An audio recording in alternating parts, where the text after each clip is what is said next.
15 अगस्त को हमारा देश आजाद हुआ। हम जिस देश में चैन की सांस रात को सोते हैं ना, हम इसलिए चैन की सांस आज रात को सो पाते हैं या सुबह जगकर अपना काम करते हैं या घंटों भर बैठकर कथा सुन सकते हैं, क्योंकि हमारे पूर्वजों ने इस देश को सुरक्षित करने के लिए बहुत मेहनत की है, बड़ी मेहनत की है। सीमा पर खड़े हुए जवान या इस देश की रक्षा करने वाले भगत सिंह, तो भक्तों इन महानुभावों ने हमारे देश के लिए जो कार्य किया और इन महानुभावों ने अपने जीवन को तबाह किया, फनाह किया, ताकि आज हम चैन से भजन कर सकते हैं, भक्ति कर सकते हैं, सो सकते हैं। हम उनके लिए क्या कर सकते हैं? कुछ नहीं कर सकते। जिन लोगों ने हमारे देश को सुरक्षित रखा, उनके लिए हम कुछ नहीं कर सकते। एक चीज कर सकते हैं कि ऐसे पवित्र पर्व पर उनको याद कर सकते हैं, याद कर सकते हैं।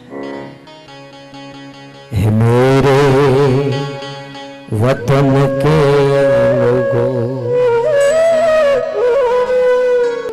जरा आंख में भर लो पानी,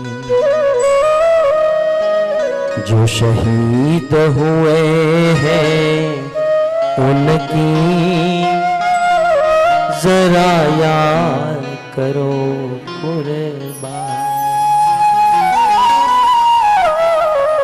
जो शहीद हुए हैं उनकी जरा याद करो। जब घायल हुआ हिमालय, खतरे में पड़ी आजादी, जब तक थी सांस लड़े वो, जब तक थी सांस लड़े वो, फिर अपनी लाश बिछा दी, संगीन पे धर के माथा, सो गए अमर बलिदानी, जो शहीद हुए हैं उनकी जरा याद करो कुर्बान। कोई सिख कोई मराठा, कोई सिख कोई मराठा, सरहद पर मरने वाला, सरहद पर मरने वाला, हर वीर था भारतवासी, जो खून गिरा पर्वत पर, वो खून था हिंदुस्तान। हमारे देश के बहुत सारे नाम हैं। एक तो है भारत के भगवान ऋषभ देव के पुत्र के नाम से ये इस देश का नाम भरत, राजा भरत के नाम से भारत हुआ, ऐसा भागवत में वर्णन है। भागवत के अनुसार ऋषभ देव के पुत्र के नाम से भारत, परंतु महाभारत के आदि पर्व में 74 नंबर के अध्याय के 131वें श्लोक में ऐसा लिखा है कि हमारे देश का नाम भारत राजा दुष्यंत और शकुंतला के पुत्र भरत के नाम से हुआ। इसे हमारे देश को इंडिया भी कहते हैं। हमारे देश को इंडिया कहते हैं। सिंधु नदी के इंडिस नाम से हमारे देश का एक दूसरा नाम हुआ इंडिया। हमारे देश को हिंदुस्तान भी कहते हैं। अरब, अफगानिस्तान आदि गल्फ कंट्री के जो लोग हैं वे हमारे देश को हिंदुस्तान कहते हैं। हिंदुस्तान का अर्थ होता है हिंद की भूमि। स्थान माने भूमि, हिंद की भूमि हिंदुस्तान। हमारे देश का चौथा नाम है आर्यव्रत, आर्यवर्त। हमारे देश को आर्यवर्त भी कहते हैं। ये आर्यों की भूमि हुआ करती थी, बड़ी सुसंस्कृत लोगों की भूमि हुआ करती थी। हमारे देश का पांचवा नाम है जम्बू द्वीप। इस भारतवर्ष को जम्बू द्वीप भी कहते हैं। इस देश का छठा नाम है अजनाभ वर्ष। अज माने भगवान ऋषभदेव स्वयं भगवान, नाभ माने महाराज नाभि। अज और नाभि के नाम से हमारे देश का नाम अजनाभ वर्ष भी हुआ करता था। और सातवां हमारे देश को, जैसे पेट नेम होता है ना, अपने बच्चों का ऐसा एक प्रेम से नाम रखते हैं। जैसे जिसकी कथा हम गा रहे हैं, इनका नाम है राम। वशिष्ठ जी ने भगवान का नाम रखा राम, लेकिन कौशल्या राम कह के नहीं बुलाती थी।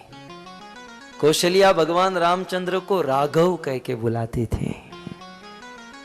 मां कौशल्या प्रेम से राघव कहती थी। ठीक उसी प्रकार हमारे देश को किसी सदी में सोने की चिड़िया कहा जाता था।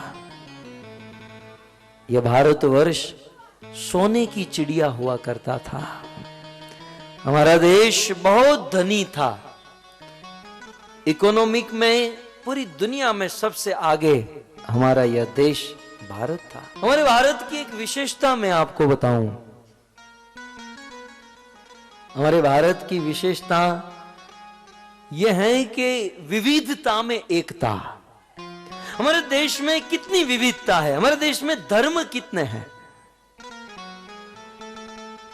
भारत में जितने धर्म हैं उतना दुनिया में कहीं और इतने धर्म नहीं है। असंख्य धर्म भारत में, हिंदू में भी कितने सारे धर्म,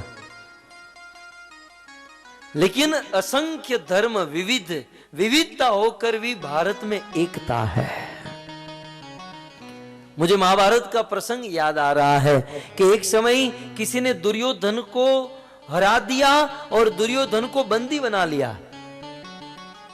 तब युधिष्ठिर महाराज ने भीम और अर्जुन को भेजा, जाओ और दुर्योधन को मुक्त करा कर लाओ। भीम और अर्जुन कहने लगे, भैया लेकिन दुर्योधन तो हमारा शत्रु है, दुर्योधन तो हमें बहुत मारने का प्रयास किया, वो तो हमारा दुश्मन है, और यदि किसी ने दुर्योधन को पकड़ लिया तो हमारा काम आसान हो गया, आप हमें उसे छुड़ाने के लिए क्यों कहते हैं। महाभारत में धर्मराज युधिष्ठिर ने बहुत सुंदर बात बताई भक्तों, कि हम मानते हैं कि दुर्योधन हमारा शत्रु है, उन्होंने हमारे साथ गलत व्यवहार किया, हमारे लिए दुर्योधन शत्रु है, लेकिन जब दुनिया के सामने हम खड़े हैं, मतलब हम 5 भाई हैं, पांडव 5 हैं, अर्जुन हम 5 हैं, लेकिन दुनिया वालों के लिए हम 5 नहीं, हम 105 हैं। हम 105 हैं। हमारी आपसी जो दुश्मनी, आपसी जो झगड़ा है, वो हमारे घर का है। जब दुनिया वाले हमारे सामने खड़े हो तो हम 5 नहीं, हम 105 हैं। ये भारत देश है। इस देश में सब लोग अपने अपने मजहब, अपने अपने धर्म में स्थित हैं, लेकिन जब कोई आपत्ति आ जाती है तो हमारा देश एक होकर, विविधता में एक होकर खड़ा रहता है, धर्मराज युधिष्ठिर की तरह। और इसीलिए तो प्रदीप जी ने लिखा ना,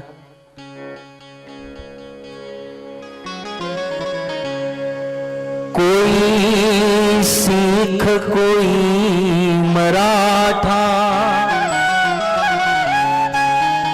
कोई सिख कोई मराठा, सरहद पर मरने वाला, सरहद पर मरने वाला, सरहद पर मरने वाला हर वीर था भारतवासी, जो खून गिरा।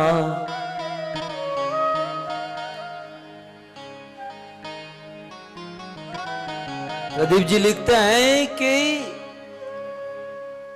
युद्ध करते हुए कौन गुरखा, कौन मराठा, कौन सिख,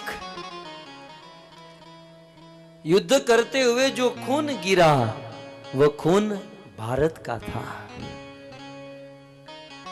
वो खून था हिंदुस्तानी, जो खून गिरा पर्वत पर। वो खून था हिंदुस्तानी, जो शहीद हुए हैं उनकी जरा याद करो। थी खून से लथपथ काया, फिर भी बंदूक उठा।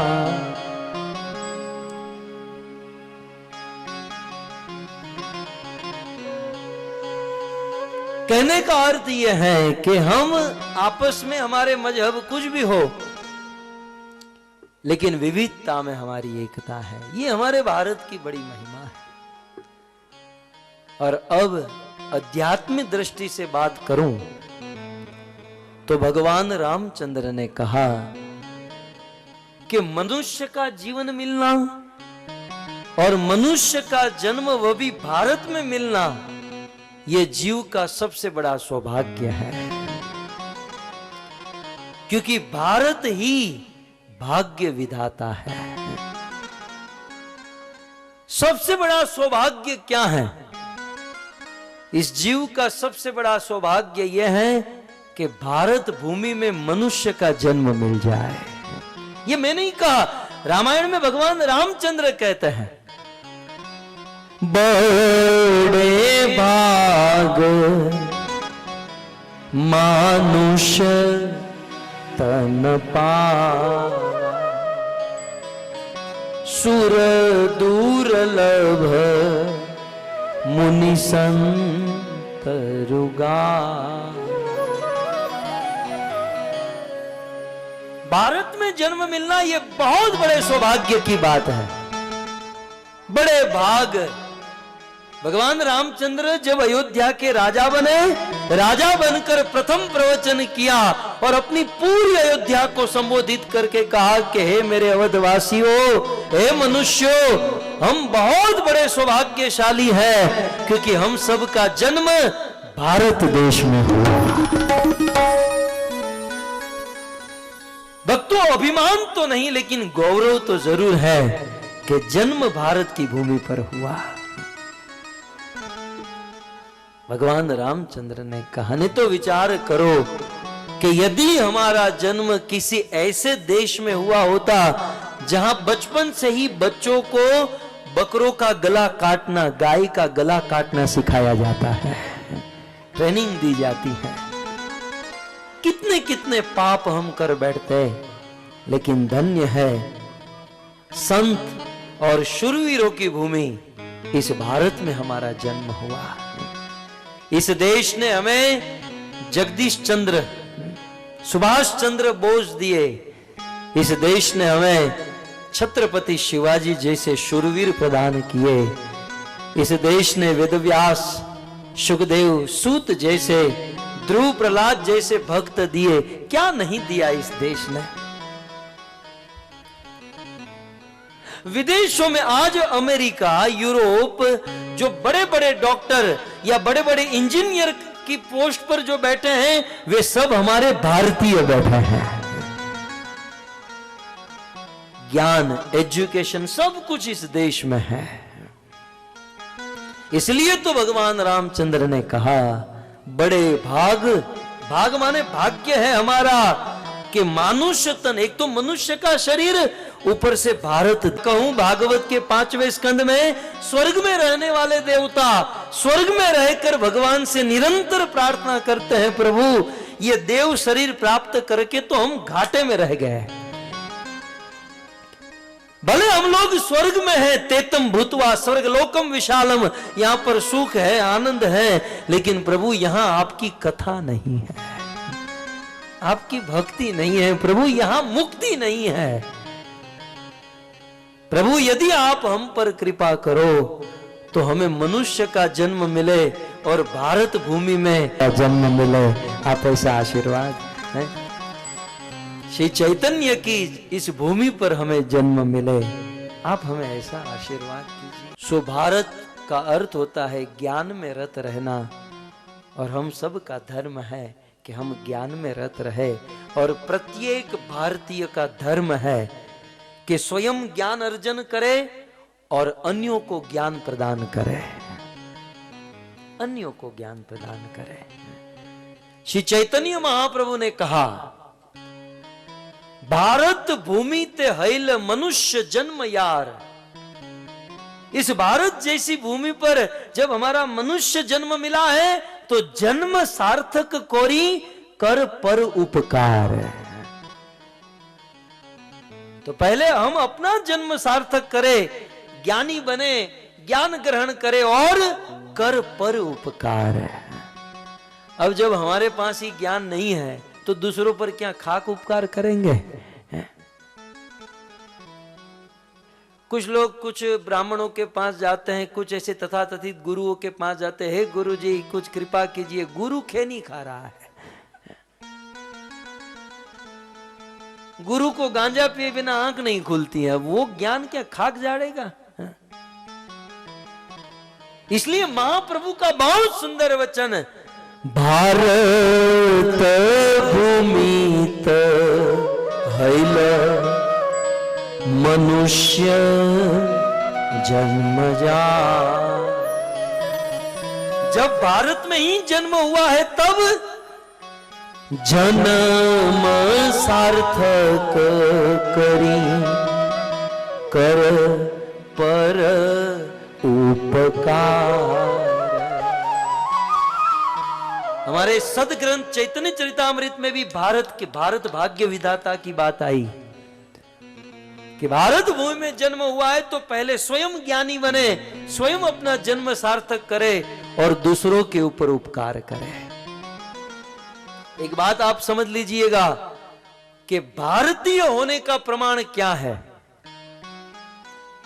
हम लोग भारतीय हैं, इसका प्रमाण क्या है? एक ही प्रमाण कि भारत का आदमी अपने लिए नहीं जिएगा, वो दूसरों के लिए जिएगा। भारत का आदमी अपने लिए नहीं जीता। कुछ लोग कहते ना कि देखो हम किसी का बुरा नहीं करते, बुरा नहीं सोचते, बुरा नहीं किसी का ये करते, हमने हमारी पत्नी का ध्यान रखते हैं, बच्चों का ध्यान रखते हैं, हमने हमारा कर लिया है, ये तो कुत्ता भी करता है। तूने कौन सा बड़ा काम कर लिया? अपने शरीर का ख्याल रखना, अपनी पत्नी अपने बच्चों का ध्यान रखना, ये तो पशु भी करते हैं। कली पावन अवतार चैतन्य महाप्रभु ने कहा, जन्म सार्थक करी कर पर उपकार। मनुष्य जीवन मिला है और इस भारत भूमि, भारत देश में जब इतना सुंदर मनुष्य जन्म मिला है तो हम सबका कर्तव्य है हम दूसरों के ऊपर उपकार करें। अपने लिए तो सब लोग जीते हैं, अपने लिए जीना कोई बड़ी बात नहीं है। भक्तों, इस संसार में कुछ करके जाना चाहते हो, इतिहास के पत्तों पर अपना नाम दर्ज करना चाहते हो, तो परोपकार कीजिए, दूसरों के लिए जीकर देखिए। रात दिन अपने शरीर को सजाना संवारना, बस अपने शरीर अपने परिवार के लिए ही मेहनत जीना। कृष्ण तो गाली देते, वो गधा है, गधा, कि बस अपने में ही पड़ा है। यस्यात्म बुद्धि, राम तो मर्यादा में है ना, बेचारे राम तो ऐसा नहीं बोलते, कृष्ण को कहे कि मर्यादा, वो तो सीधा है। मैं श्लोक में कहूं, भागवत में लिखा, यस्यात्म बुद्धि कृपणे त्रिधातु के स्वदी कलत्रा दिशु भौम में इज्जति य तीर्थ बुद्धि सलिलेन करहिचित नेश्व अभिज्ञेषु स एव गो खर। खर माने गधा। जो बस अपने में ही रचा पचा रहता है। जिस समय सुखदेव गोस्वामी का जन्म हुआ ना, जानते हो आप, सुखदेव गोस्वामी का जन्म 14 वर्ष तक माता के गर्भ में रहे और भगवान ने कहा कि सुखदेव चिंता मत करो, माया तुम्हें स्पर्श नहीं करेगी, तुम बाहर निकलो। जैसे ही सुखदेव 14 वर्ष का बालक बाहर निकला ना, सोचा कि घर पर रहूंगा तो मोह माया ममता में फंस जाऊंगा। घर छोड़कर निकल गए, भागने लगे। व्यास मुनि पीछे पीछे दौड़ रहे हैं। पुत्रेति तन्मयतिया, हा पुत्र कहां जा रहे हो, कहां जा रहे हो। बाप का हृदय कुछ आसक्ति है। गौर वन में सुखदेव जी चले गए और ब्रह्म समाधि में लीन हो गए। और व्यास मुनि पुकार रहे, बेटा कहां हो, कहां हो। सुखदेव ने जवाब नहीं दिया, लेकिन वन के वृक्ष बोल पड़े, वन के पेड़ पौधे बोल दिए, महाराज आप वापस लौट जाइए, वापस लौट जाइए। क्यों? क्योंकि महात्माओं के संतान महात्माओं के लिए नहीं, वो तो जगत का उद्धार करने के लिए होते हैं, वो तो परोपकार के लिए होते हैं। परोपकाराय वहंति नद्या, नीति में लिखा है, परोपकाराय वहंति नद्या, परोपकाराय फलंति वृक्ष, परोपकाराय सताम विभूति। संतों की विभूति, संतों की पहचान ही यह है कि जिनका जीवन दूसरों के लिए होता है। ये 250-300 के धोती कुर्ता पहनकर कोई साधु संत नहीं बनता। और यदि वहम है तो निकाल दीजिएगा। गोस्वामी तुलसीदास जी की भाषा में, शास्त्र की भाषा में जब पूछा गया संत कौन, साधु कौन, तब गोस्वामी जी कहते हैं पर उपकार वचन मन काया, संत स्वभाव सहज खगराया। कागभूषणी जी गरुड़ जी को कहते हैं, गरुड़ हे खगों के बादशाह, हे खगों के देवता गरुड़, पर उपकार वचन मन काया, संत स्वभाव सहज खगराया। खगराज, संत वो है जो मन वचन और कर्म से मात्र और मात्र दूसरों के लिए जीते हैं, परोपकार करते हैं, परोपकार। उन वृक्षों ने कहा व्यास मुनि आप वापस लौट जाइए। क्यों? क्योंकि नदी में कितना जल होता है, नदी में कितना जल होता है, लेकिन कभी आपने देखा कि नदी अपना जल खुद पीती है? वो जल दूसरों के लिए होता है। गाय में कितना दूध होता है, गौ माता कितना दूध देती है, लेकिन गाय का दूध वो खुद नहीं पीती, वो दूसरों के लिए होता है। ये वृक्षों पर कितने फल लगते हैं, लेकिन कभी आपने सुना देखा कि वृक्ष अपने फल खुद खाते हैं? वो फल दूसरों के लिए होते हैं। जैसे नदी का जल दूसरों के लिए होता है, गाय का दूध दूसरों के लिए होता है, वृक्षों के फल दूसरों के लिए होते हैं, वैसे संतों के जीवन अपने लिए नहीं, दूसरों का उद्धार करने के लिए होते हैं, परोपकार करने के लिए होते हैं। ये है भारत की पहचान। यदि हम भारतीय हैं तो दूसरों के लिए जिए, ये संत की पहचान है।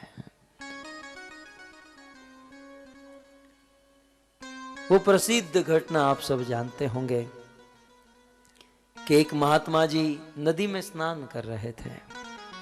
स्नान करते करते हाथ में जल सूर्य देव को अर्पण करने गए तो एक बिच्छू हाथ में आ गया।